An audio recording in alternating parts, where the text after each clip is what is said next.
चले guys, good morning. Sounds a plan. चलिए आ जाइए, नेक्स्ट स्टार्ट। आप लोगों ने लास्ट डिस्कशन किए थे अबाउट, इफ यू रिमेंबर, कुछ डिसऑनेस्टली प्रॉपर्टी को मिस अप्रोप्रिएट कर रहे थे। अच्छा, कौन से डिस्कशंस किए थे मैंने? एक कौन सा वाला मिस अप्रोप्रिएशन था? मूवेबल प्रॉपर्टी का। डिसऑनेस्टली दोनों ही है। वन, एक है मूवेबल प्रॉपर्टी का, दूसरा कौन सा था? जब डिसीज्ड पर्सन की आपने कोई प्रॉपर्टी ले ली थी। कौन से सेक्शंस डील किए थे आपने? 403 एंड 404। Let's go head. अब अपने आगे का चलना है क्रिमिनल ब्रीच ऑफ ट्रस्ट के ऊपर। ठीक है, now to understand this let's start with what do you mean by a trust and how it is formed. Anyone who knows already a trust? विश्वास? अभी ये रिलेशनशिप गोल सिखा रहा हूं मैं। हाँ, एनीवन? यस ब्रैडली, ट्रस्ट नहीं? ठीक है,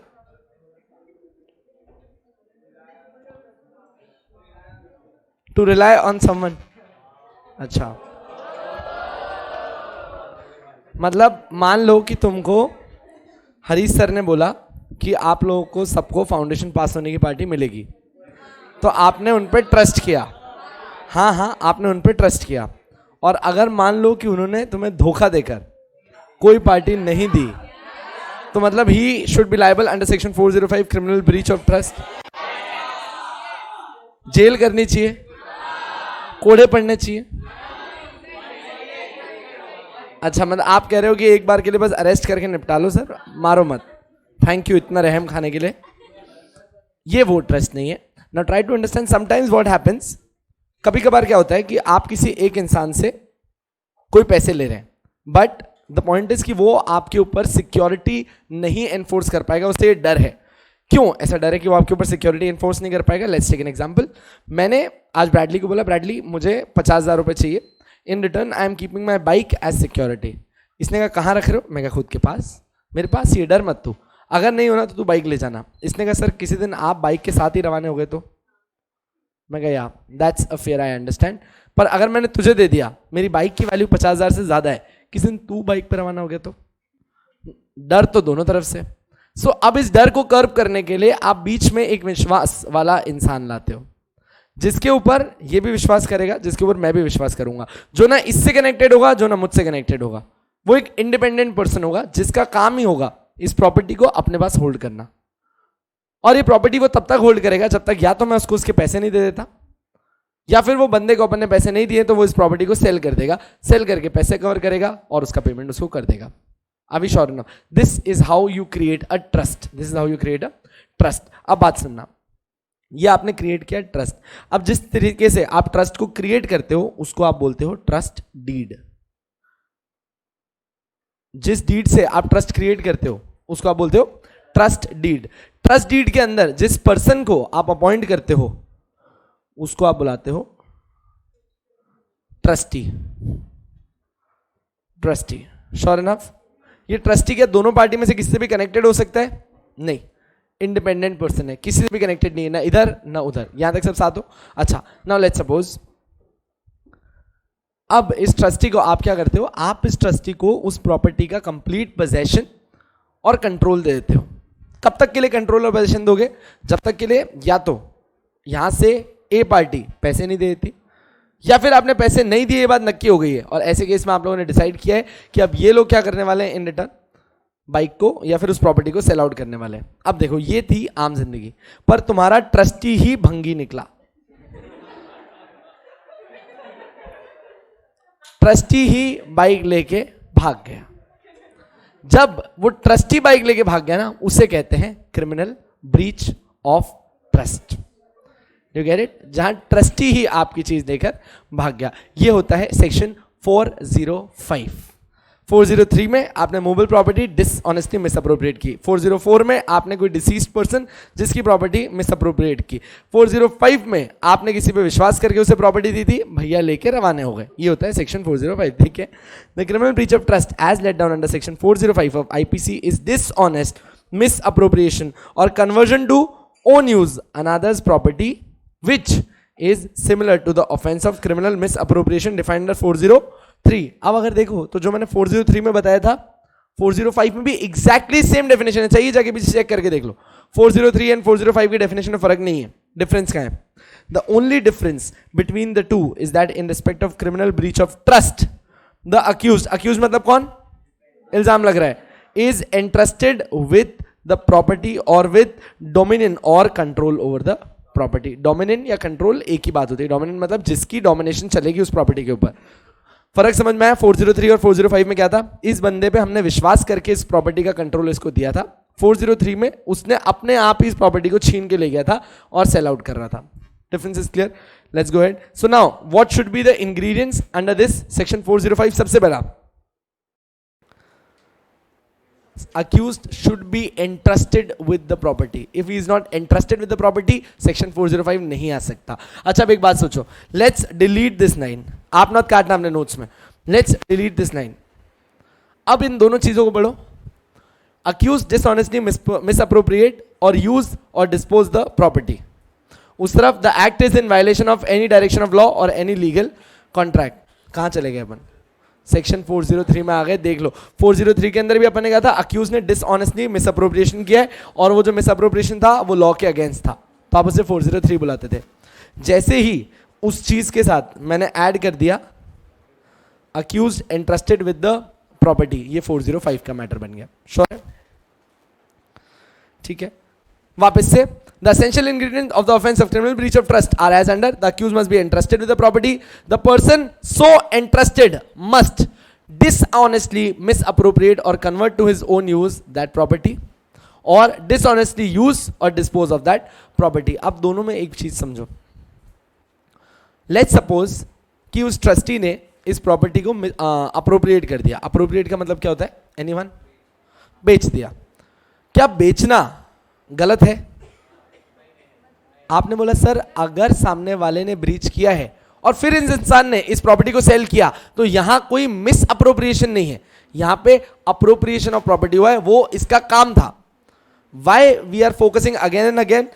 क्योंकि आईपीसी सिर्फ आपकी इंटेंशन को पनिश करता है और उसे क्रिमिनल ब्रीच बनाने के लिए जो आपने अप्रोप्रिएशन चाहिए वो कौन सा होना चाहिए? Miss appropriation and with dishonesty. Sure enough? The act was done in violation of any direction of law or any legal contract. Now let's say some illustrations are there. ठीक है. पहला illustration सारे मैं बता रहा हूं आपको भी, cases अपन साथ में डिस्कस करते हैं. A is an executor to the will of a deceased person. Now please hold here. A कौन है? Who is an executor? आपके जाने के बाद जो आपकी वसीयत पढ़ेगा और आपकी वसीयत पढ़ के सब कुछ डिस्ट्रीब्यूट करेगा उसको एग्जीक्यूटर बोलते हैं. So A is the executor of the will of a deceased person. यहां तक ठीक है? And he is directed by the law to divide the property. उसको क्या बोला गया था? by law. उस will में क्या लिखा था? divide कर दो property according to the will. He dishonestly disobeys the law and appropriates them to his own use. A has committed criminal breach of trust. Do you guys agree with this? Executor था, वसीयत उसके पास थी, वसीयत में जो लिखा था वो उसे पढ़ के लोगों को डिवाइड करके देना था. उसने वसीयत फाड़ के फेंक दी और बोला सब कुछ मेरे नाम पे. Now this is criminal breach of trust. क्यों? क्योंकि उसे प्रॉपर्टी सिर्फ और सिर्फ क्यों दी गई थी? होल्ड करने के लिए. कब तक होल्ड करने के लिए? जब उन दोनों तक वो प्रॉपर्टी पहुंच नहीं जाती. Next, A is a warehouse keeper. Who is a warehouse keeper? Anyone?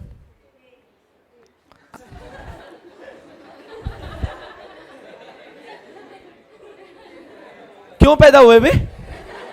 मैं कहा who is a warehouse keeper, बोलती ए. Thank you. बस यही नहीं पता था मुझे कौन महान थे इस तरफ से. आपका मंदिर बनेगा देखना इसी पेट एरिया में कहीं पे. A is a warehouse keeper. So who is a warehouse keeper? Storage कर रहे हैं, गोडाउन का मतलब लोगों का सामान अपने पास स्टोर करते हैं. जी इज गोइंग ऑन जर्नी. अच्छा एक second. A is a warehouse keeper. Z is going on journey. Entrust his furniture to A. Furniture आपने संभाल के रखना है. Under a contract that it shall be returned on payment of stipulated sum of warehouse room. A dishonestly sells the goods. A has committed criminal breach of trust. पर आपके दिमाग में आएगा सर अब ये फर्नीचर कौन देता हुआ जाता है एंड में? तो मतलब बनाने की बात हो गई. मुझे पता था। लेट्स सपोज हमारे जैसे लोग जो भाड़े पे रहते हैं यहाँ पे, उनका घर शिफ्ट हो गया, वो कुछ दिन घर जा रहे हैं, 3 महीने बाद वापस आ रहे हैं, तो हमने हमारा स्टफ कहीं पे रखना होगा। डेफिनेटली हम हमारा सारा का सारा सामान कहीं ना कहीं एक सेफ कीपिंग वाली जगह पे रखाएंगे जहाँ पे हम रेंट देंगे, और उस इंसान ने हमारी प्रॉपर्टी सेल ऑफ कर दी। तो ऐसे केस में हम उसको एंट्रस्ट करके गए थे हमारी प्रॉपर्टी, पर उसने उससे क्रिमिनली मिस अप्रोप्रिएट कर दी, या फिर मैं कहूँ डिसऑनेस्टली मिस अप्रोप्रिएट कर दी। हेंस वो किसके अंदर आएगा? सेक्शन 405 के अंदर आएगा। सर सेक्शन याद करना जरूरी है क्या? इतना जरूरी नहीं है, मैं सिर्फ बोलता रहता हूँ, याद रह जाए तो ठीक, नहीं तो कोई बात नहीं। A revenue officer is entrusted with public money and is either directed by law or bound by a contract express or implied with the government। यहां तक की बात। एक रेवेन्यू ऑफिसर है, he is interested with public money. अच्छा, revenue officer can be in the tax department, जिसके पास पैसा आया है, ठीक है। He is interested with the public money and is either directed by law or bound by a contract with the government to pay into a certain treasury all the public money which he holds। तो जितना भी पैसा उसके पास आया वो सारा का सारा पैसा देगा। A dishonestly appropriates the money, A has committed criminal breach of trust। अगर आपको ये एग्जाम्पल ना समझ आए तो फॉर एन एग्जाम्पल एक बात करते हैं। have you ever done donation? let's suppose 10 rupees, 20, 100, 500, 1000, कुछ ना कुछ आपने कभी ना कभी डोनेशन किया है। क्या वो डोनेशन डायरेक्टली आप उस पर्सन को जाके करके आ जाते हो, या फिर इन बिटवीन एक इंसान होता है जिसमें अपन डोनेशंस करते हैं, he collects it up, goes there and gives that. जब आप ये पैसे दे रहे हो उस बंदे को, आप उस पर ट्रस्ट कर रहे हो, ये बंदा जो है वो उस पैसे को यूज करेगा सिर्फ उसी चीज के लिए जिसलिए हम डोनेट कर रहे हैं। जैसे फॉर एन एग्जांपल मैं आपको भी बता रहा था, रिसेंटली अभी सदगुरु का एक प्रोजेक्ट चालू हुआ है जिसके अंदर they are going ahead with planting trees for शायद तक 5 लाख ट्रीज ऐसा कुछ तो प्लांट करने की उनकी तैयारी है। पर ट्री कॉस्ट 42 रुपीज़, ठीक है। तो देव आस्ट कि आप डोनेशंस दे सकते हैं, आप डोनेशन दीजिए। आप सीधी बात है, सदगुरु खुद जाके नहीं करने वाले प्लांटेशंस, पैसे लेंगे, he is going to give it, और जो जो एकदम खराब हो गए वहां पे ट्रीज लगना स्टार्ट होंगे, just to do afforestation again, just to lead again the world towards the right side. ये उनका आइडिया है कि हम ये करना चाहते हैं। अब मान लो कि अपन ने पैसे उधर दिए और पेड़ नहीं लगे, और वो पैसे उन्होंने खुद के पर्पस के लिए यूज कर लिए। Now this is section 405, criminal breach of trust. आपने डिसऑनेस्टली मेरी प्रॉपर्टी उस पर्पस के लिए यूज नहीं की जिस पर्पस के लिए बात की गई थी। Make sense? Now comes the case name. पहला case, V R Dalai versus Yogendra Narayan ji Thakar, ठीक है। रीड करके आप समझा दीजिए जल्दी से। एनीवन रीडिंग फास्ट करो।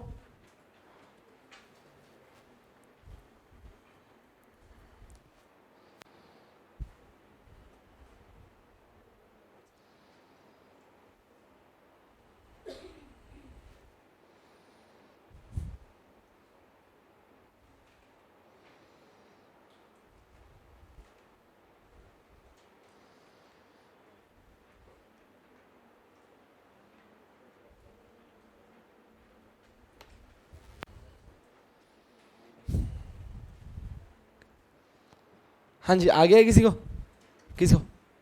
यस पराग।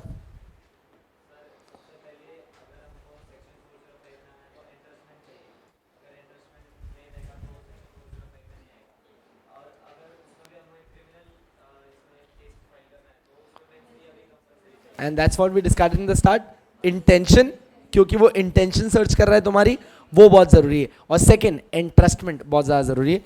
इस केस के साइड में आप वापस से 2 इंग्रेडिएंट्स लिख के रख सकते हैं, एंट्रस्टमेंट प्लस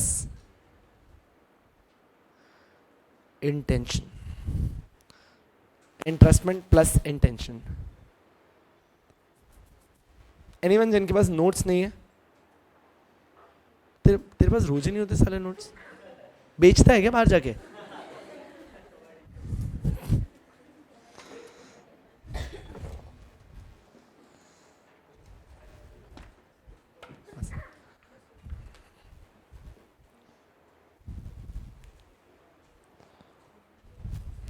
चलिए, इंटरेस्टमेंट प्लस इंटेंशन, श्योर है? अच्छा, अब यहां पे उसने क्या बोला कि ऐसा भी तो हो सकता है कि ब्रीच ऑफ ट्रस्ट में सामने वाले बंदे ने गलती से आपकी प्रॉपर्टी बेच दी, इंटेंशन नहीं था, गलती से बेच दी, तो आप कॉम्पनसेशन ले लोगे भाई, जितने का नुकसान हो उतने का कॉम्पनसेशन ले लो। हाउएवर अगर आपको उसके खिलाफ क्रिमिनल केस ही करना है और आपने सोच रखा है कि आपको क्रिमिनल केस करना है, ऐसे केस के अंदर आपको उसके लिए क्या जरूरी है? एक मेंस रे, मतलब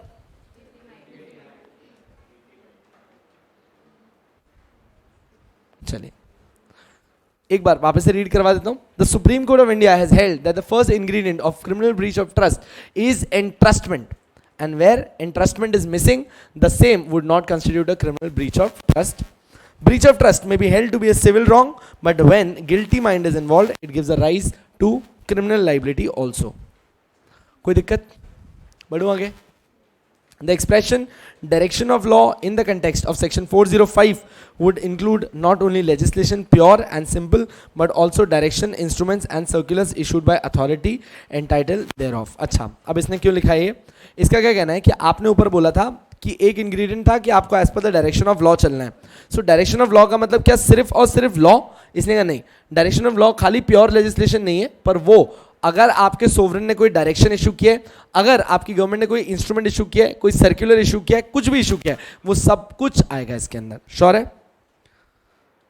next, Omkarnath Mishra versus state. Almost same same same same ही चलने वाले हैं, जल्दी देखते जाओ.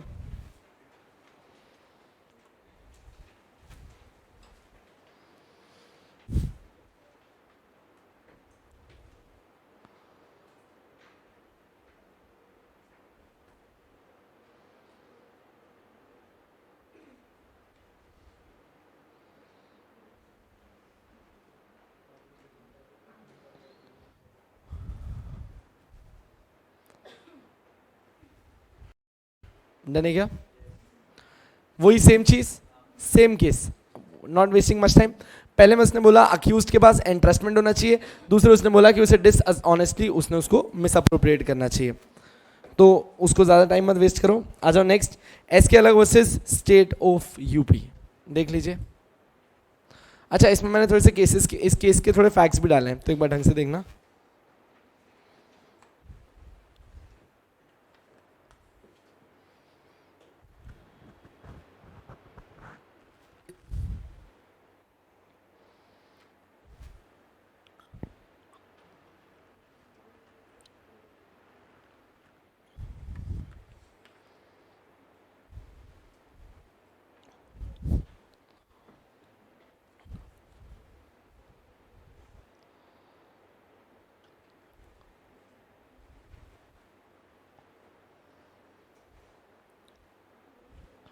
Okay, anyone from that side, from the extreme left or right side?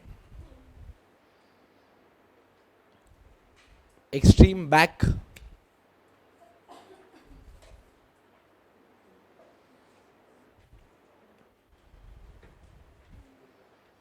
अच्छा, क्या प्रॉब्लम आ रही है इस केस में? अच्छा चलो ठीक है, लेट्स से मैंने भी इस केस को रीड नहीं किया.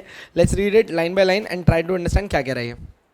When demand drafts were drawn in the name of company for supply of goods and neither the goods were sent by the company nor the money was returned. अब इधर क्या हुआ? कंपनी के नाम पे बिल ड्रॉ हुआ, demand draft बने थे, डीडी बने थे कंपनी के नाम के लिए. जिसके नाम पे डीडी बना है पैसा उसी के अकाउंट में आएगा. डिमांड ड्राफ्ट सबने बनवाया आज तक, कभी ना कभी कॉलेज फीस करते हुए क्या कुछ ना कुछ. डीडी बनता है, आप बैंक में जाते हो, आपके पैसे वहीं पे फ्रीज हो जाते हैं. डीडी बनता है, आप डीडी जिसके नाम पे बनवाते हैं उसे जाके दीजिए, वो अपने बैंक में सबमिट करेगा, आपका फ्रीज किया हुआ पैसा कट हो जाएगा और इसके अकाउंट में आ जाएगा. तो कंपनी के फेवर में डिमांड ड्राफ्ट बने थे. क्यों बने थे? क्योंकि कंपनी कुछ गुड्स सप्लाई करना चाहती थी. ना कंपनी ने गुड्स सप्लाई किए, ना उन्होंने पैसा रिटर्न किया. यहाँ तक ठीक है. नेक्स्ट है the managing director of the company. अच्छा एक सेकेंड, मैनेजिंग डायरेक्टर का मतलब सबको पता है. अभी तक विकास सर से बात हुई मैनेजिंग डायरेक्टर के ऊपर. He is a director who has substantial power. ठीक है, मतलब as against any other director इनका पावर उनसे बेटर है. ठीक. The managing director of the company cannot be said to have committed the offence under section 405 of Indian Penal Code. It was pointed out that in the absence of any provision laid down under the law, a director of a company or an employer cannot be held vicariously liable for any offence committed by company itself. अब यहाँ पे अगर आप देखो ना, तो इसके अंदर क्या हुआ, इन लोगों ने सेपरेट लीगल एंटिटी कंसेप्ट दिखाया आपको. सेपरेट लीगल एंटिटी कंसेप्ट कैसे दिखाया? यहां पे देखना. The managing director of the company can not be said to have committed the offence. आप लोग मैनेजिंग डायरेक्टर के ऊपर क्यों आ रहे हो? द क्वेश्चन इज, आप मैनेजिंग डायरेक्टर पे क्यों आओगे? It was pointed out that in the absence of any provision laid down under law, a director of a company or an employer can not be held vicariously liable. Now comes the question, What is vicarious? Anyone who remembers vicarious liability?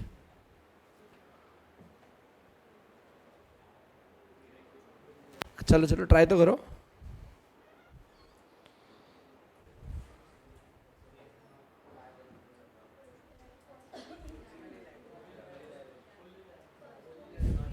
Personally liable, fully liable, हाँ, directly liable. अच्छा, हाँ जी, और कुछ लगाओ. अच्छा ठीक है, let's see क्या हुआ इसमें. इस केस के फैक्ट्स को मैं थोड़ा सा और ज़्यादा बता देता हूँ, शायद फिर आप वाइकेरियस लाइबिलिटी बता पाए.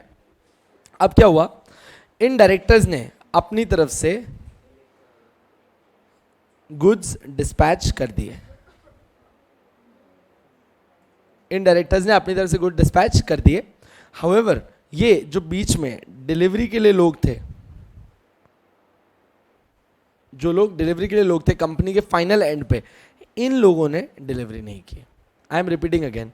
कंपनी को ऑर्डर आया गुड्स का, कंपनी को पैसा आया गुड्स का, so money has been received with the order कि कंपनी को गुड्स डिस्पैच करने. गुड्स डिस्पैच हुए किसकी वजह से? डायरेक्टर्स ने कर दिया उनको डिस्पैच. पर किसने? उनकी डिलीवरी टीम ने गुड्स को डिलीवर नहीं किया. अच्छा एक सेकेंड, आप अगर आज से एक सिंपल बात करो, अपनी अगर एक बात करें, चाहे आपने गुड्स किसी को भी ऑर्डर किए हो, चाहे कुछ भी हुआ हो, आपको फर्क नहीं पड़ता कि उन लोगों ने डिस्पैच कर दिया था कि नहीं कर दिया था. जब तक आपके पास गुड्स नहीं आए, आपके लिए जहां से आपने ऑर्डर किया वो गलत है. अब मैंने अमेजोन से ऑर्डर किया कुछ, आपको फर्क नहीं पड़ता कि डिलीवरी बॉय की गलती है, कुछ भी गलती है, मेरे को अपने प्रोडक्ट टाइम पे मिलने चाहिए, ये बात है, खत्म. यहाँ पे क्या हुआ, सामने वाले बंदे को डिलीवरी नहीं मिली, तो उस इंसान ने कर दिया केस. अब केस क्या किया, उसका कहना है कि आप लोगों ने कहीं ना कहीं पे हमारी प्रॉपर्टी मिस अप्रोप्रिएट कर दी, आपने हमारी प्रॉपर्टी मिस अप्रोप्रिएट कर दी. इस टाइम पे इनसे पूछा गया आपने हमारी प्रॉपर्टी मिस अप्रोप्रिएट की, तो क्यों आप ऐसी बात क्यों कर रहे हो कि आपने प्रॉपर्टी मिस अप्रोप्रिएट करी है? क्योंकि इन्होंने कहा डायरेक्टर्स के पास पैसे थे, they have the money but they do not have the goods. Sorry, but we do not have the goods. Money उनके पास है but we do not have the goods. इसका मतलब है कि उन्होंने दोनों चीजें अपने पास रख ली और हमारे साथ नुकसान कर दिया. अब इस केस में डायरेक्टर्स ने क्या प्ली दी? डायरेक्टर्स ने कहा सर एक बात बताइए, बीइंग ए डायरेक्टर हमारा काम क्या था? गुड्स यहाँ से डिस्पैच कराना, हमने ऑर्डर डिस्पैच करवा दिया. अगर नीचे वाले एंड पे किसी ने गलती करी है तो इसमें हमारी कैसे लाइबिलिटी है? तो यहाँ पे ये जो वर्ड है vicarious liability, actually criminal law vicarious liability को नहीं समझाता. वाइकेरियस लाइबिलिटी समझाया जाता है लॉ ऑफ टॉर्ट्स के अंदर. लॉ ऑफ टॉर्ट्स के अंदर वाइकेरियस लाइबिलिटी वर्ड यूज होता है. Now what is vicarious liability? The principal is liable for the act of his agent. The principal is liable for the act of his agent.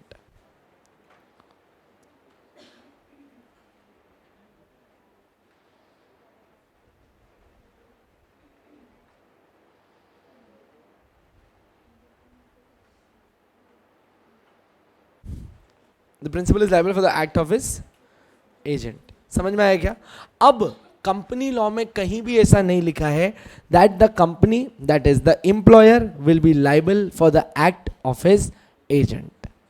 इसीलिए directors ने बोला कि sir आप हमें liable नहीं कर सकते, क्योंकि कहीं पे भी लॉ में ऐसा नहीं लिखा है कि we will be liable because of the delivery person. एकदम ठीक है. अब इस केस को वापस रीड मारो, it will make sense to you.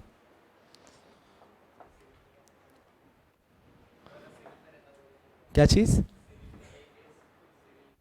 आप अच्छा देखो, एक चीज समझना प्लीज, जब मैं आपको कह रहा हूं ना ये केस अभी भी क्रिमिनल नेचर का ही हो सकता है, हम ये कह रहे हैं कि आपको क्रिमिनल ब्रीच ऑफ ट्रस्ट के सेक्शन में इसका रिलीफ नहीं मिलेगा.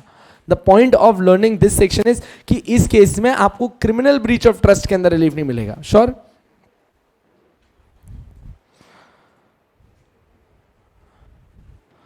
जल्दी से देख लीजिए. How is he officer in default? हाँ, अभी तो यहाँ पे ऑफिसर इन डिफॉल्ट नहीं है ना. Plus officer in default is a section to be dealt under company law, not under IPC. IPC does not recognise any word called officer in default. It's a company. किसके अंदर? जो नीचे वाले delivery personnels है. उनके fine लगेंगे, उनको penalties लगेंगी, और ऑफिसर इन डिफॉल्ट थोड़ी है, इनका जितना काम था उन्होंने सारा का सारा कर दिया, नीचे ब्रीच ऑफ ट्रस्ट हुआ है, आप डायरेक्टर्स को लाइबल नहीं कर सकते, is what the point is.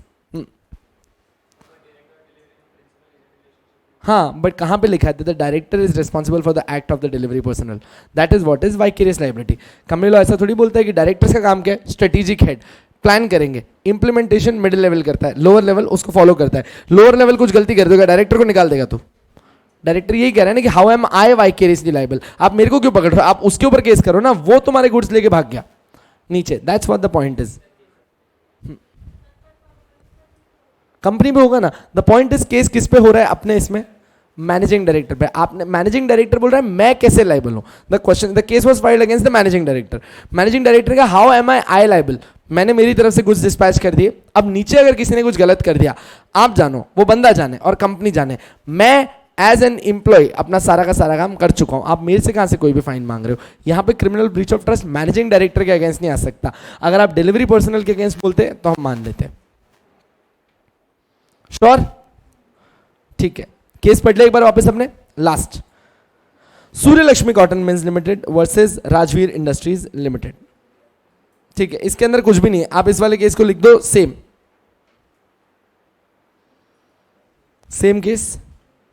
आपने ये वाला अपने एग्जाम में भी लिखने की जरूरत नहीं, सिर्फ ऊपर वाले इन दोनों केसेस में से देखना, एकदम सेम केस है।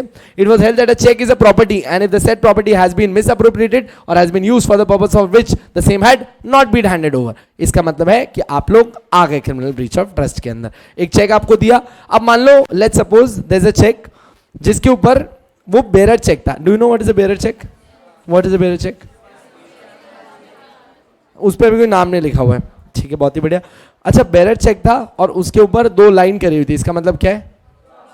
Cross check. तो अब ये बेरर चेक अगर अब मैं जाके, क्योंकि क्रॉस है तो क्या उसको मैं एनकैश करा सकता हूं वहां पे? नहीं, तो इसका पैसा डायरेक्टली अकाउंट में जाएगा, किसके? तो दो एक मुक्का, साले बेरर चेक में क्रॉसिंग कैसे करोगे? किसके अकाउंट में डालोगे? ये बेरर चेक है, खींच दो लाइन, दे उसको जगह, किसके अकाउंट में जाएगा? तो प्लीज आप बात समझिए, इतना एनआई एक्ट अपन ने पढ़ा है, ऐसी बातें मत क्या करो, साथ में हाँ हाँ करके चल रहे हैं। ये यहां पे क्या हुआ, ये एक चेक है जो कोई भी जाके बैंक में एनकैश करा सकता था। हावेवर ये चेक मैंने पेमेंट के लिए ब्रैडली को दिया था। ब्रैडली ने बोला कि सर ये चेक मेरे पास रहने दीजिए, जब कभी मुझे आगे किसी को पेमेंट करना होगा मैं उसको डायरेक्ट दे दूंगा कि भाई तू अपना नाम डाल और कर देना ये चीज। हावेवर ये प्रॉपर्टी इसके घर से किसी ने उठा ली और जाके यूज कर ली, तब अपन ने बोला कि आप लोगों ने उसका ट्रस्ट तोड़ दिया। और ब्रैडली ने चेक किसी अपने मुनीफ को दिया था, अपने अकाउंटेंट को दिया था संभाल के रखने के लिए, पर उस अकाउंटेंट ने उस चेक का क्या किया, जाके बैंक में डाल दिया। नाउ लेट्स से एक चेक दिया ऑफ 2000 टू ब्रैडली, तेरी स्पेलिंग नहीं आती तो ब्रेड यही रख देते हैं, ब्रेड रख देते हैं, ठीक है। चिराग ने चेक दिया ब्रेड को, कितना? 2000 का। ब्रैडली ने क्या बोला कि कैसा चेक चाहिए? बेरर चेक चाहिए, नाम मत लिखना। ब्रैडली घर गया और घर जाके उसके एक अकाउंटेंट है, उनको जाके ये चेक दे दिया, ठीक है। लेट्स सपोज अकाउंटेंट का नाम हरीश है, ठीक। हरीश ने पहली बार इतना ज्यादा पेमेंट देखा था और वो ये चेक लेके निकल गया, नौकरी छोड़ के भाग गया। यहाँ पे हरीश ने जब ये चेक जाके बैंक में लगा दिया और उसके पैसे निकाल लिए, तो उन्होंने कौन सा वाला ऑफेंस कर दिया? Criminal breach of trust. क्यों? चेक क्या एक प्रॉपर्टी है? किसकी थी? ब्रैडली की थी। उसने एंट्रस्ट किया था खाली संभाल के रखने के लिए, किसके पास? हरीश। एंट्रस्टमेंट है। सेकेंड चीज क्या, यहाँ पे डिसऑनेस्ट मिस अप्रोप्रिएशन भी हुआ, आप आ गए। श्योर इनफ, ठीक है। नाउ इसका वापस से मैंने कंक्लूजन डाला है।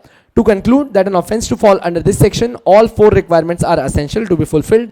First, the person handing over the property must have confidence in the person. Bradley वाला एग्जांपल ले लो, उसको अपने अकाउंटेंट पे कॉन्फिडेंस था।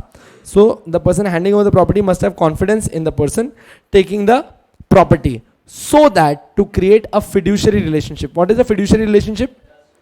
A relationship of trust and confidence between them, or to put him in a position of trustee. You all know the meaning of trustee now.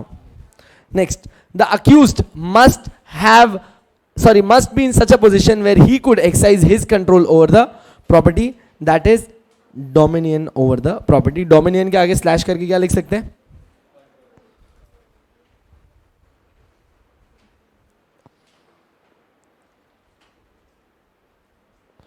Please देखिएगा, आपने hand over की property मतलब एंट्रस्टमेंट. Second, सामने वाले को इस property का क्या मिल गया? Control.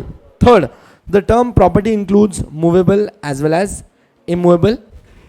It has to establish that accused has dishonestly put the property to his own use or to some unauthorized use. Dishonest intention to misappropriate is a crucial fact to be proved to bring home the charge of criminal breach of trust. Last वाला point में लिख लीजिए mains rea. अगर आपका intention गलत नहीं है तो मिस अप्रोप्रिएशन नहीं हुआ है. तो चार चीजें जो आपको इसमें फैक्ट मिली: entrustment, next control over the property, third movable immovable property, और last intentional, that is dishonest misappropriation. ठीक है, अब यहां पे देखो. अरे यार ये साला बहुत लैंग्वेज चेंज हुई. चलिए ठीक है, मैं आपको बता देता हूं, आप लिखते जाओ. Punishment for cases other than the following cases: 406, 407, 408 और 409. ठीक है, ठीक है. 406, 7, 8, 9 ये इसकी पनिशमेंट होती है. सेक्शन है, चार्जिंग सेक्शन है. चलिए पढ़ते जाते हैं, बताया जाता हूं, मुझे भी याद आता जाएगा. Punishment for cases other than the following cases में आप जब बात करते हो 406 में इंप्रिजनमेंट फॉर 3 years और विथ फाइन और विथ बोथ. ठीक है,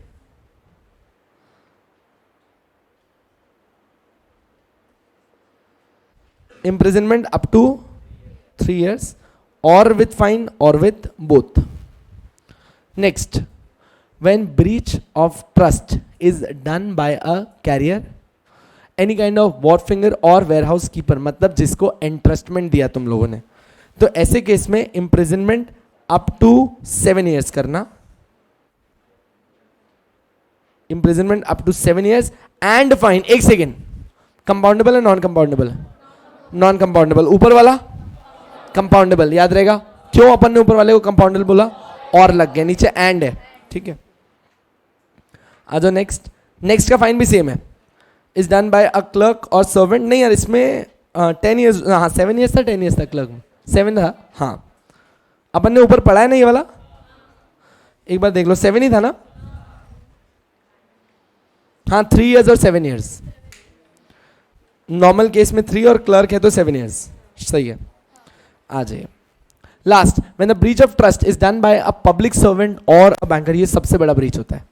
अगर पब्लिक सर्वेंट या बैंकर ने या फिर कोई मर्चेंट, फैक्टर, ब्रोकर, अटर्नी या एजेंट, इन सब लोगों ने किया है, तब इंप्रिजनमेंट फॉर लाइफ भी मिल सकती है आपको, या फिर imprisonment up to 10 years and fine.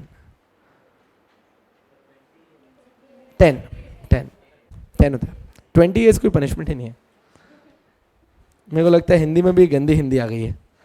10 होता है, 10 होता है. ठीक है एकदम आ जाए. अच्छा, आप एक बार वापस रिवाइज करवा देता हूं आपको. आप लोगों ने सबसे पहला 406 नीचे दिए गए केसेस में कहीं भी नहीं आए तो आप 406 के अंदर आओगे, जहां पे आपको फाइन भी लग सकता है या फिर जेल भी हो सकती है. कितना?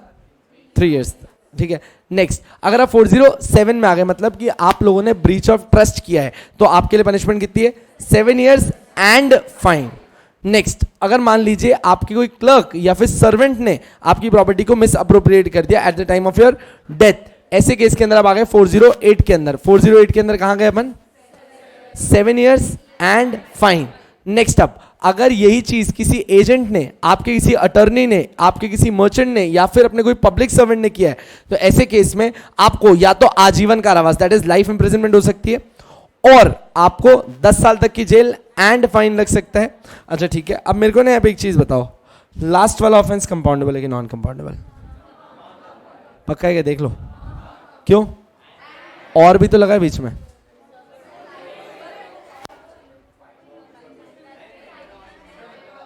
सोच लो, सोच लो, और लगा है. How many we say non compoundable? Unanimous है भाई, ठीक है ठीक है. So I hope you get it. खाली और पढ़ के अंधी लट नहीं चलानी. और में दोनों तरफ ही इम्प्रिजनमेंट है. ऊपर भी लिखा है लाइफ इम्प्रिजनमेंट, नीचे लिखा है 10 साल की इम्प्रिजनमेंट. मतलब जेल तो कांस्टेंट है ही, इसीलिए ये नॉन कंपाउंडेबल हो गया. ठीक है, कोई दिक्कत नहीं है. चलिए नेक्स्ट अपन जा रहे हैं चीटिंग पे. 415 से लेके 420 ऑफ आईपीसी. मेरी तरफ क्यों देख रहे हो चीटिंग में? ठीक है. Now what is cheating? क्या आप सब हरीश सर की तरफ निकल गए हैं? लगा मुझे. ठीक है. Anyone who wants to define cheating in other words by accusing faculties? उसके अलावा कुछ है हमारे पास चीटिंग में?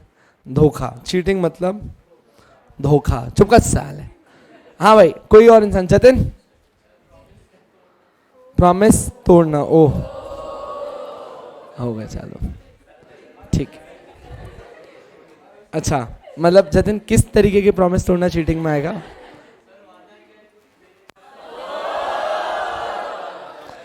आज मतलब तूने मानना नहीं, सबको रुला के भेजना है तुझे यहां से. दर्द है भाई. जतिन तो अपन एक बार मतलब चलिए जतिन अभागन हटा दें और इस तरफ बात करें. Legally what is cheating? Fraud करना. आपका वर्ड चीटिंग और फ्रॉड अब मैच होने लगा है. इसीलिए आप लोग ये 420 वर्ड बहुत बार आपने वैसे पिक्चर में भी सुना होगा. 415 to 420 ऑफ आईपीसी. फाइनली आप फ्रॉड वाले वर्ड पे है. जज्बातों से बाहर आके जतिन अच्छा लगा. आप ये वर्ड यूज कर रहे हो cheating. Section 415 to 420 of the IPC deals specifically with the word cheating. And cheating can be described as आप लोगों ने कोई अनफेयर एक्ट किया है, आप लोगों ने कोई डिसऑनेस्ट एक्ट किया है जिससे आपको एडवांटेज मिले over the other. That's cheating. Sure enough? ठीक है. 3 इडियट्स देखिए. कहां पे आपको चीटिंग दिखी? उसमें कहीं पे एक जगह वो उससे क्या चतुर वो रात को जाके. ठीक है. यस. आपने अब एक जगह पे और चीटिंग देखी. आपने कहा सर वो रात में चतुर जाके मैगजीन्स डाल देता था लोगों के कमरे में. ऐसा क्यों करता था? उसकी भावना ये नहीं थी कि लोग एडुकेट हों उस चीज के बारे में. वो ये भेजता था ताकि डिस्ट्रैक्ट हो. और पराग तू क्या हाँ बोल रहा? तू वो चतुर जैसे ही आदमी है तू भी. हट जा. हाँ हाँ, बहुत बहुत बेकार आदमी भाई ये. ठीक है ना? तो हाँ जी, ग्रह शोभा मतलब मैं थोड़ी था वहां, अच्छी मैगजीन ही थी कोई. 415 describes cheating as follows. Whoever by deceiving any person. अच्छा एक सेकंड, एक एक वर्ड का मतलब समझते चलो फिर इसको इकट्ठा पढ़ेंगे. What do you mean bye deceiving? अच्छा एक फॉर एन एग्जांपल मैं आपको डिसीविंग को सबसे लेमन साइड में बताता हूं. आपसे कोई नीचे मिला, आपसे पूछा गया कि एड्रेस कहाँ है. जस्ट सामने की तरफ एड्रेस है, आपने कहा सीधा जाके लेफ्ट लेके 2 किलोमीटर स्ट्रेट. इसको कहना है गलत रास्ते भेजना. डिसीविंग. आप सब में कैपेबिलिटीज हैं ऐसी करने की. ठीक है. Whoever by deceiving any person, आप इंसान को गुमराह कर रहे हो. डिसीविंग इज गुमराह. पहले एक एक वर्ड समझ लो, उसके बाद पूरा पैरा रीड करेंगे. Whoever by deceiving any person fraudulently और डिसऑनेस्टली. अब फर्क समझो. मेरे से ना कोई यहाँ पे, अच्छा और ये मेरे साथ फैक्टली हुआ है. यहाँ पे मुझे एक बार कोई बाहर मिला, इधर जस्ट इधर क्लास के बाहर. उसने मेरे से पूछा कि यार ये वाली एकेडमी कहाँ है. कोई सीए की एकेडमी के बारे में पूछ रहे थे. अच्छा मुझे सच में ऐसे नाम याद नहीं था, मैं एकदम नया नया आया था. मैंने बोला शायद तक 2nd फ्लोर पे, श्योर नहीं हूँ, ऐसा बोल के मैं चला गया. वो बेचारा 2nd फ्लोर पे घूम के नीचे आया. और ट्रस्ट मी वो जो पूछ रहा था वो वहीं हम खड़े थे, पीछे की तरफ उसकी सोसाइटी थी. ये वाली थी एकत्वम करके जो क्लास थी ना, वो पूछ रहा है. और मुझे एकत्वम में से नाम याद नहीं, मैं खाली ऋषभ सर को जानता हूँ तो मुझे उनका नाम याद खाली. तो ये वापस आया और वो वापस से क्रॉस हुआ और उसने मुझे ना एक आंख दिखाई और कहा कि यही थी. तो ये जेन्युइनली ये यही नहीं थी. मुझे पता है कि उसने कौन सी गाली दी है, वहां तक पहुंची अंदर तक. सिर्फ मैं क्या कह रहा हूं, पर क्या यहां पे आप मुझे चीटिंग के केस में डाल सकते हो? नहीं. वाई? आपने बोला कि ये वाला जो आपने डिसीव किया था ये फ्रॉडुलेंटली या डिसऑनेस्टली नहीं किया था. सो डिसीविंग होना चाहिए मतलब गलत बताना चाहिए, पर गलत भी कैसे? फ्रॉडुलेंटली या फिर रॉन्ग इंटेंशन के साथ. Dishonestly induces the person so deceived to deliver any property to any person or to consent that any person shall retain any property. देखो अभी तक क्या हुआ, डिसीव किया एक पर्सन को फ्रॉडुलेंटली डिसऑनेस्टली, ऐसा क्यों किया है, उसे इंड्यूस करने के लिए, टू डिलीवर एनी प्रॉपर्टी, या तो वो प्रॉपर्टी बेच दे, टू एनी पर्सन, और to consent that any person shall retain any property, या फिर आप उस प्रॉपर्टी को ना बेचो इसलिए आपको कंफ्यूज किया है. इसका एक और अच्छा एग्जांपल, अभी लेटेस्ट वाली गोलमाल देखी, गोलमाल कौन सी थी, अगेन गोलमाल अगेन. अगर मूवी का स्टार्ट देखा हो तो एक बंदे का घर था जिसके घर में ऐसे ऐसे फ्रेम घुमाने लग गए, वो एक ऐसा पूरा भूत का माहौल बनाया और वो प्रॉपर्टी बड़े सस्ते में बेच दी. यहाँ वाले बच्चे ऐसे क्यों बैठे कि हम अंडर प्रिविलेज्ड हैं? किसी ने भी गोलमाल अगेन नहीं देखी?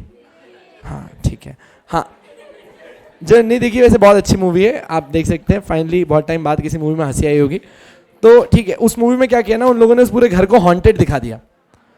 अच्छा, ये जो हॉन्टेड आपने उसको दिखाया, जानबूझ के कुछ गुमराह करने के लिए दिखाया, गलत इंटेंशन से दिखाया. So deceive to deliver any property, मतलब वो अपनी प्रॉपर्टी बेच दे, यही रोक दो, दिस इज चीटिंग. वन, या फिर इसी जगह पे to consent that any person shall retain any property or intentionally induce the person so deceived to do or omit to do anything which he would not do or omit if he were not so deceived, and which act or omission causes or is likely to cause damage or harm to that person in body, mind, reputation, property is said to cheat. अब ये होता है आपका bare act. अच्छा, इसके आगे का interpretation मैंने दिया है, इसको आपको सिंप्लीफाई लिखने के लिए, पर पहले अपने को वो चीज़ समझना जरूरी है, फिर आप डायरेक्ट एक बार में ये चीज़ लिख सकते हो. पर बेयर एक्ट की डेफिनेशन समझो. अगर आप में से कोई लॉ कर रहा है या लॉ करना चाहता है तो आपको इसके थ्रू जाना होता है, नीचे वाले पार्ट के थ्रू नहीं जाना होता. तो ये, अच्छा एक बात बोल रहा हूँ जेन्युइनली, इन 4 लाइनों के अंदर चीटिंग की हर तरीके की पॉसिबिलिटी आ जाएगी इन 4 लाइन में. That's why it is said to be the bare act. इसके बाहर कुछ नहीं जा सकता. इस बार विकास सर भी यही कोशिश कर रहे हैं कि आपको पूरा का पूरा बेयर एक्ट पढ़ाया जाए कंपनी लॉ के अंदर, सो दैट 1% भी कोई भी चीज़ बाहर ना निकले. तो अब एक बार इस चीज़ को वापस समझते हैं. पहली 2 लाइन एकदम क्लियर है, जिसमें कहा गया जिस किसी भी इंसान ने दूसरे इंसान को डिसीव किया है, ठीक है. सो डिसीविंग एनी पर्सन, कैसे? फ्रॉडुलेंटली, डिसऑनेस्टली, ताकि या तो वो बंदा जिसको आपने डिसीव किया है अपनी प्रॉपर्टी डिलीवर कर दे, या फिर आप चाहते थे कि वो अपनी प्रॉपर्टी ना बेचे. और to consent that any person shall retain any property, मतलब कि किसी से कुछ काम करवाना या फिर किसी को कोई काम ना करने देना, दोनों ही चीटिंग के अंदर आ सकता है. ये फर्स्ट पार्ट क्लियर है? ठीक. नेक्स्ट, या फिर मैं कहूं उसने इंटेंशनली इंड्यूस किया. इंड्यूस मतलब क्या? आपको मोटिवेट किया, आपको प्रोवोक किया. किस चीज के लिए? The person so deceived to do. आपने उसको बोला कि ये कर, जबकि उसे काम, अगर वो नॉर्मल केस में आपकी बात नहीं सुनता तो वो नहीं करता, पर आपने उसको मोटिवेट किया टू डू समथिंग. या फिर उल्टा, और to omit to do anything, वो शायद ये काम नॉर्मली करता पर आपने उसको पुश किया कि ये काम मत करना, और ओमिट टू डू समथिंग. सही बात है. ये क्या हो रहा है? इंटेंशनली इंड्यूस किया आपने किसी पर्सन को कोई काम करने के लिए या कोई काम नहीं करने के लिए, which he would not do. एक सेकेंड, आप देखो, which he would not do क्यों लिखा मैंने? आगे क्या लिखा था? To do something. आपने उससे टू डू समथिंग के लिए किया है जो वो नॉर्मली नहीं करता. और ओमिट टू डू एनीथिंग, तो आगे देखो उधर क्या लिखा है? और omit if he were not deceived, and which act or omission causes or is likely to cause damage.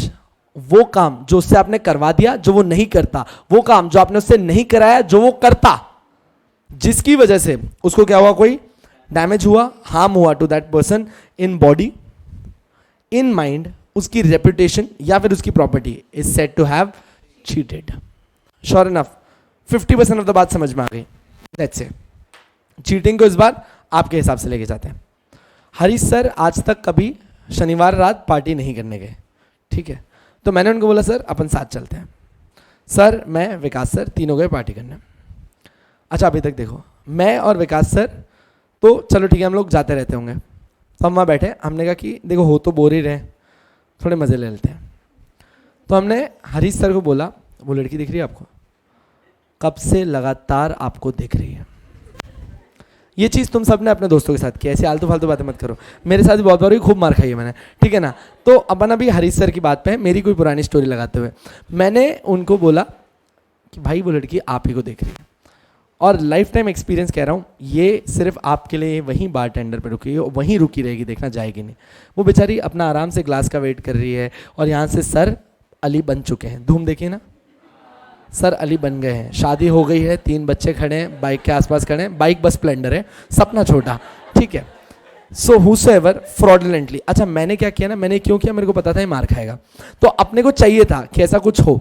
In the ordinary course I deceived that person first, जबकि ऐसा कुछ था नहीं, मैंने डिसीव किया। नेक्स्ट, फ्रॉडुलेंटली और डिसऑनेस्टली इंड्यूस किया उसको टू डू एनीथिंग। अच्छा एक काम करो, अपन डिलीवर एनी प्रॉपर्टी को हटा देते हैं, अपन डायरेक्ट नीचे वाली बात पे आते हैं। Intentionally induces the person so deceive to do anything. Normally वो कभी उस लड़की से जाके बात नहीं करते, पर उन्होंने जाके बात करी, एकदम ठीक है, टू डू समथिंग। और ऑन द कॉन्ट्री उल्टा ले लो, शायद सच में कोई लड़की उनको देख रही होती, पर ये विकास सर और मेरी ईगो पे लग गई कि मतलब ऐसे कैसे हो सकता है, तो हमने कह दिया अबे मार खाएगा मत कर लेना गलती से भी, अरे बहुत मारते, बाहर नीचे कुत्ते के पट्टे पड़े हैं, छपते हैं वो कहीं कहीं पे। तो इसके लिए हमने सर को ऐसा किया, he omitted to do something which he would have done in the normal course. In both of these cases अगर उनको मैंने मोटिवेट किया उस लड़की से बात करने के लिए और सामने से उनका मुस्टंडा बॉयफ्रेंड आ गया, सर ने मार खाई, बॉडीली इंजरी, ठीक है एकदम, लड़की जोर जोर से तालियां बजा के हंसने लगी, सर बड़ा एकदम डिप्रेस से हो गए, माइंड पे प्रॉब्लम, ये भी इंजरी है। रेपुटेशन, हमने फोटो बना के डायरेक्ट लाइव कर दिया, इसको डायरेक्ट इंस्टाग्राम पे लाइव जा रहे हैं, that's how a faculty gets rejection, ठीक है। रेपुटेशन, या फिर वो लड़की ने कंप्लेन कर दी जिसकी वजह से सर को कॉम्पनसेशन देना पड़ा, लॉस ऑफ प्रॉपर्टी, वो मेरे और विकास सर के खिलाफ कौन सा केस फाइल कर सकते हैं, चीटिंग का केस फाइल कर सकते हैं। दिस इज ऑन कैमरा, वरना मैं अभी तुमको एक रीसेंट इंसिडेंस बता था, हाँ बंद होने के बाद एंड में बताता हूँ तुमको। अबे क्या, नहीं क्या पूरे भारत में पहुंचाओगे क्या मेरे भाई के साथ क्या किया हमने, बता रहा हूँ, आफ्टर वी स्टॉप मैं बताता हूँ। हाँ अरे 100%, अरे मेरे को खुद बताना है, वरना मैं तुमको ये क्यों बताता कि नहीं बताना, बता रहा हूँ, रुक जाओ। हाँ अरे नहीं एंड में बताता हूँ। A dishonest concealment of fact is deception within the meaning of this section. Deception का मतलब क्या होता है, एक डिसऑनेस्ट कंसीलमेंट, आपने जानबूझ के कुछ छुपा लिया गलत इंटेंशन से, इसी को डिसेप्शन बोलते हैं, मतलब इसी को गुमराह करना बोलते हैं।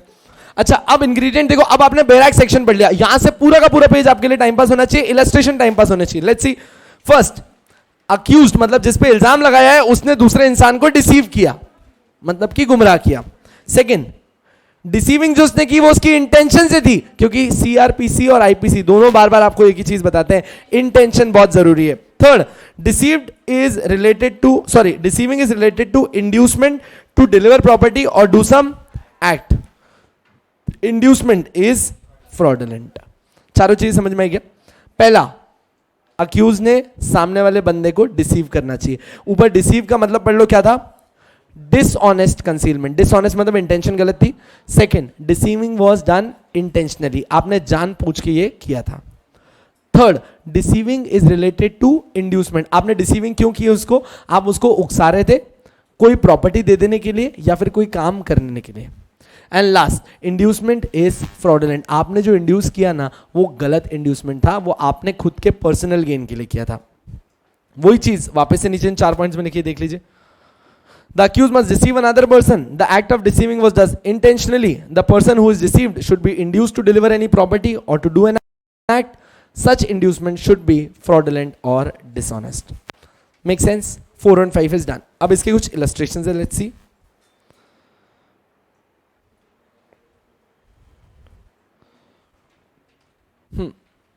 पहला illustration देखते हैं। A, by putting a counterfeit mark on the article, intentionally deceives Z into a belief that this article was made by certain celebrated manufacturer and thus dishonestly induces Z to buy and pay for the article. A has committed cheat. अब इसमें क्या हुआ? अच्छा इसमें आपको सबसे अच्छा example, ओ माई God देखिए, ओ माई गॉड में वो मूर्ति लेके आता है, ये अभी अभी अमरनाथ का छाती फाड़ के जस्ट ये मूर्ति निकली सिर्फ आपके लिए। नाउ इन दिस केस उसने क्या किया, उसने एक काउंटरफिटिंग मार्क बना दिया, उसने आपके सामने एक चीज़ डाल दी कि ये तो वहाँ से आई है वहाँ से आई है, जिसकी वजह से आप उसको परचेज करने निकल जाते हो। अच्छा आपको अगर एक बात ना बताओ तो बॉम्बे के अंदर, पुणे के अंदर ऐसे बहुत सारे स्टोर्स हैं जहाँ पे आपको पुरानी चीज़ें मिलती हैं, ठीक है, पुरानी चीज़ें मतलब किन की, मतलब नहीं नहीं एंटीक्स भी नहीं, मतलब कोई सेलिब्रेटेड स्टार्स हैं या है उनकी कोई कोई चीज़ें मिलती रहेंगी आपको. सो लाइक सचिन का बैट, आप बॉल की बात कर रहे हो, कोई बहुत एपिक ड्रेस जैसे मुमताज़ के टाइम की ये सब ड्रेसेस बनाई थी, ये सारी चीज़ें आपको मिलती है. अच्छा, कितने लोगों ने सचिन के बैट को एक्चुअली वे किया है, देखा है कैसा है, अपने को आइडिया नहीं है. अब मान लो कि एक इंसान ये बैट खरीदने जाता है किसी दुकान पे, और आपने उस बैट को बोल दिया ये देखो ना सर पीछे सचिन का साइन भी है, एकदम एग्जैक्ट वेट यही है, हाइट अनुसार बनाया हुआ बैट है, एकदम ऐसे खेलते हुए सब कुछ बता दिया. अगला बंदा मान गया और आपसे वो बैट खरीद के ले गया. In this case you knew it well कि ये सचिन का बैट नहीं था, ये सिर्फ और सिर्फ आपने एक रेप्लिका क्रिएट किया था, बस उसके ऊपर एक काउंटरफिटिंग मार्क बना दिया. देखो हम किसी भी बैट को सचिन का बैट मान सकते हैं जिसके ऊपर MRF लिखा हुआ हो, क्योंकि सचिन ने जब तक खेला वो एक MRF को ही स्पॉन्सर करता था, MRF का स्टिकर लगाता था और खेलने आ जाता था. So now A by putting a counterfeit mark on an article intentionally deceives Z into believing that the article was made by certain celebrated manufacturer, and thus dishonestly induces Z to buy and pay for the article. A has cheated. Let's say एक और example लेते हैं. MF Hussain, सबने नाम सुना है MF Hussain, कितनी paintings आज तक उनके एग्जिस्टेंस में, तुमको जो पता है ना वो सिर्फ उनकी घोड़े वाली पेंटिंग पता है, ठीक है, द रनिंग हॉर्सेस, वो उनकी सबसे ज़्यादा से वायरल पेंटिंग है. अब तुम्हारे सामने कोई और पेंटिंग बेच दे और उसके नीचे लिख दे MF हुसैन, तो आपको कैसे पता पड़ेगा? That's the point. अपन इतने बड़े आर्टिस्ट तो है नहीं, और सच बोल रहा हूँ आर्टिस्ट की आंखों में पता नहीं क्या होता है, मुझे नहीं पता है. मैंने जेन्युइनली एक ऐसी पेंटिंग बिकते हुए देखी है जिसके ऊपर सिर्फ 3 कलर्स हैं, बीच में लाइन ड्रॉ कर रखी है, और वो लाखों में बिक रही है. मैं कहा इसमें क्या था, आप नहीं समझोगे. मैं कहा सच में, क्योंकि ऑरेंज, थोड़ा हैवी ऑरेंज, थोड़ा और ऑरेंज, बस यही था. मतलब ये पेंटिंग हमारे यहाँ के बच्चे लोट पोट के बना देते हैं ऐसे कैसे, ठीक है ना. अब वो चीज़ को उन लोगों ने लाखों में बेचते हैं. आर्टिस्टिक है भाई. अब ये जो आप आर्टिस्ट के नाम पे बेच रहे हो ये चीट है. अरे वो आपने मूवी देखी थी क्या यार? नहीं, उसमें तो घोड़ा सच में एक वो तो जेन्युइन एक पिक्चर थी. मजनू भाई के लिए कुछ गलत नहीं सुनूंगा प्लीज. हाँ, welcome is nice. This one good movie जहाँ पे मॉम देखी थी किसी ने? मॉम देखी हुई है. तो मॉम में वो डिटेक्टिव उससे जाके ना एक आर्ट गैलरी में मिलता है. वो डिटेक्टिव 10 बार घबरा गया क्योंकि एक पेंटिंग उसने देखी, उसके नीचे कुछ तो बहुत ही बड़ा अमाउंट लिखा था, 20 लाख 25 लाख. तो उसने तो मस्ती करने के लिए किससे पूछा कि सर ये कितने की है, तो बोलता है सर ये सोल्ड आउट है. तो उसे चक्कर ही आ गए वहाँ पे कि एकदम ये चीज़ बिक गई, क्योंकि एक बस ऐसे, मतलब मान लो कि मैंने एक ग्रीन पेंटिंग बोल के बेच दिया. ऐसा तो अपने आर्टिस्टों की आंख है भाई, कुछ भी कर सकते हैं लोग. Anyone an artist out here who likes paintings और समथिंग? ठीक है, तो तुमको लगती है कि वो आर्ट ऐसे ऑरेंज, थोड़ा ज़्यादा ऑरेंज नहीं ना, तुम ट्रू आर्टिस्ट हो. आओ, A by exhibiting to Z. अच्छा, एग्जिबिटिंग का मतलब क्या होता है? दिखाना. A ने Z को कुछ दिखाया to a false sample of an article, intentionally deceive Z into believing that the article corresponds with the sample. आपने एक सैंपल दिखाया जाके Z को, ये सैंपल है. सैंपल देख के, बिटिया प्लीज, Z को आपने एक सैंपल दिखाया, सैंपल देखा उसने, सैंपल देख के आपने क्या किया, आपने बोल दिया कि हाँ भाई ठीक है भेज दो. सैंपल और गुड्स मैच नहीं किए.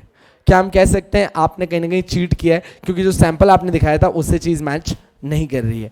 बदमाश कंपनी देखे थे क्या? एक शर्ट दिखाई, एक शू दिखाया, पर उसके बाद कुछ भी उसके जैसा करस्पॉन्ड नहीं करता था. So A by exhibiting Z to a false sample of an article intentionally deceive Z into believing that the article corresponds. Corresponds का मतलब होता है match with the sample, and thereby dishonestly induces Z to buy and pay for the article. A has cheated. Next, A by pledging. Pledge का मतलब पता है क्या होता है? गिरवी रखना. ठीक है. So A ने pledge किया है as diamond articles which he knows are not diamonds. इसको पता था वो डायमंड नहीं है, पर फिर भी उसने इसको pledge कर दिया. Intentionally deceives Z and thereby dishonestly induces Z to lend money. A has cheated. Sure, देखते जाओ आगे. And intentionally A intentionally deceives Z into a belief that A means to repay any money that Z may lend him, and thereby dishonestly induces Z to lend him money. A not intending to repay it, A cheats. समझ में यहाँ पे क्या हुआ? A ने पहले ही सोच रखा था पैसे लेके भागना है. ठीक है क्या? ये मेरे साथ एक फ्लैटमेट रहता था मेरा पहले, वो खानदानी ऐसा ही चीटर था. तो हम लोग 6 साल साथ में रहे. तो अब यूजुअली आपको पता होता है आप शिफ्ट हो रहे हो, तो अब हम सबसे पहले रहते थे कोथरूड वाले एरिया में, तो उसके नीचे जो किराना स्टोर वाला था, ये लास्ट डे गया, उससे बहुत सारी चीज़ें उधार पे लेके आ गया और ऊपर आके बैग में डाल दी। मैंने कहा क्या किया तूने, इतने सामान का क्या करेंगे? बोले अपन जा रहे हैं, वो इसको थोड़ी पता है। अपन गए, उधार खत्म। मैं कहा यार कभी यहाँ पे आ जाएंगे, बोले कोई बात नहीं चुप चल। हम गए नेक्स्ट बावधान। बावधान में भी लास्ट जब नीचे उतर रहे थे, गया किराना स्टोर पे, बगल बगल जहाँ जहाँ उधार चलती सब कुछ ले लेके आ गया, बैग बंद किया, रवाना। उसका फिक्स है ये काम करना। तो मतलब उसने सोच ही रखा जिस एरिया से, मैं आपको आईपीसी के अंदर आइडियाज नहीं दे रहा होता हूँ, मैं बार बार कह रहा हूँ आप लोग इसको लाइफ गोल्स ना बनाएं, ये इंसिडेंसेस हैं जिनने करना नहीं। तो वो हर बार जिस एरिया से शिफ्ट होता है वो वहां से सामान लेता है, अच्छा लेके चला जाता है आराम से, और खुशी खुशी thereafter he lives happily, और आज तक नहीं पकड़ा है साला। ठीक है, एंड तक आते आते आते जब एंड में वो मेरे से अलग हो रहा था, तब मुझे डर लग रहा था कि कहीं अब ऐसा ना हो कि मेरा सामान लेके निकल जाए, कि तेरा घर अलग मेरा घर अलग। तो नाउ इन केस उसको पता था जब वो नीचे गया सामान लेने के लिए कि वो पैसे नहीं देने वाला है, वो सामान लेके रवाना होने वाला है। हमने कहा जब तुझे पता था कि तू सामान वापस नहीं, सामान के पैसे नहीं देगा और सामान लेके भाग जाएगा, ऐसे केस के अंदर यहां पे तूने उनके साथ क्या किया? Cheat. A intentionally deceives Z into a belief that A has performed A's part of contract made with Z, which he has not performed, and thereby dishonestly induces Z to pay money and A cheats. इससे ज़्यादा अच्छा आपको एक normal example दे दूँ। ये मैं गया मेरी कुछ कार अपग्रेडेशन करवाने, लेट्स सपोज एक साउंड सिस्टम वाले के पास, जिसके पास मैं जाता रहता हूँ, ऐसे करवाता हूँ। मैंने कहा जाओ सर आप ये सब कर दीजिए। उसने एंड में बिल लाया कि भाई 25,000 रुपये बिल हो गया। मैं कहा ठीक है, अब 1 मिनट डाल देता हूँ। एक ऐसा ऑनलाइन ट्रांसफर वाला किया, मैं कहा भैया डाल दिए हैं, ठीक है आप टेंशन मत लो, आ जाएंगे थोड़ी देर में। ऑनलाइन ट्रांसफर में 2 घंटे लगते हैं। गाड़ी चालू की, निकल गया। अब इस केस में मेरे को पता था कि मैंने मेरा पार्ट परफॉर्म नहीं किया है, स्टिल मैंने उसको बिलीव करवा दिया कि मैंने मेरा पार्ट परफॉर्म किया है। इतने टाइम से उसके पास जा रहा हूँ, तो जाहिर सी बात है वो ये नहीं बोल पाएगा कि सर दिखाओ ट्रांसफर हुआ कि नहीं हुआ, उसको विश्वास ही करना था। मैं गाड़ी लेके रवाना। अब ऐसे केस में I have done cheating. A intentionally deceive Z into a believe that A ने अपना पार्ट परफॉर्म कर दिया है, which he has not perform, and thereby dishonestly induces Z to pay money. यहाँ पे आप पे मनी बोल दो, या फिर मैंने जो उसको बोला कि आप तो अपना काम कर दीजिए मैं पैसे डाल दूंगा। अब इसके नीचे कुछ केसेस हैं, आई थिंक वो अपन कल पढ़ेंगे। We have crossed the time for today. अच्छा कल ये वाले केसेस आप लोग ऑलरेडी रीड करके आ जाओ पहले, ठीक है? तो कल we go fast about these cases.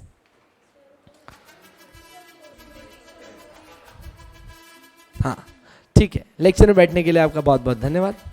कल फिर से मिलना होगा। जय हिंद, जय महाराष्ट्र।